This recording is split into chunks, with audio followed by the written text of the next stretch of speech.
March 16 പുതിയൊരു ചിന്തയിലേക്കുള്ള ചുവടുവെപ്പ്. March മാസം പകുതി പിന്നിടുമ്പോൾ കാലാവസ്ഥയിൽ വലിയ മാറ്റങ്ങൾ നാം അനുഭവിക്കുന്നു. കടുത്ത വേനൽ ചൂട് നമ്മുടെ ക്ഷമയെയും ആരോഗ്യത്തെയും പരീക്ഷിക്കുന്ന സമയമാണിത്. പ്രകൃതിയിലെ ഈ ചൂടും മാറ്റങ്ങളും നമ്മുടെ ജീവിതത്തിലെ പ്രതിസന്ധികളെ പോലെയാണ്. മാറ്റിമറിക്കാൻ പറ്റാത്ത സാഹചര്യങ്ങളെ ശാന്തതയോടെ നേരിടാനും ആ വേനലിലും തളരാതെ നിൽക്കാനും നമുക്ക് സാധിക്കണം. കടുത്ത വേനലിന് ശേഷമാണ് സമൃദ്ധമായ മഴ വരുന്നത് എന്ന ബോധ്യം നമുക്ക് പ്രത്യാശ നൽകുന്നു. വർഷത്തിൻ്റെ 3-ാം മാസത്തിലെ പകുതി ദിവസങ്ങൾ പിന്നിട്ടിരിക്കുന്നു.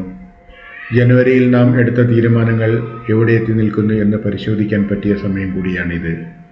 ഈ വർഷം ഇതുവരെ എന്ത് നേടി എന്നതിലുപരി വരാനിരിക്കുന്ന മാസങ്ങളിൽ എന്ത് മെച്ചപ്പെടുത്താം എന്നതിലാകട്ടെ നമ്മുടെ ശ്രദ്ധ.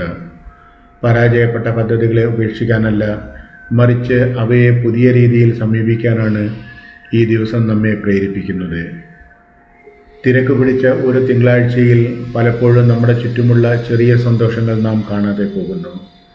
കുടിക്കാൻ ലഭിക്കുന്ന തണുത്ത വെള്ളം, തണൽ നൽകുന്ന മരങ്ങൾ, കൂടെയുള്ളവരുടെ സ്നേഹം, ഇവയെല്ലാം ഈ ചൂടുകാലത്ത് വലിയ ആശ്വാസമാണ് നമുക്ക് നൽകുന്നത്. ഉള്ള സൗകര്യങ്ങളിൽ സംതൃപ്തി കണ്ടെത്തുന്നതാണ് നമ്മുടെ മാനസിക സമ്മർദ്ദം കുറയ്ക്കാൻ ഏറ്റവും സഹായകരമായത്. ഓരോ ദിവസവും പുതിയൊരു തുടക്കമാകണം. ഇന്നലത്തെ വീഴ്ചകൾ ഇന്നത്തെ യാത്രയെ തടസ്സപ്പെടുത്താൻ നാം ഒരിക്കലും അനുവദിച്ചുകൂടാ.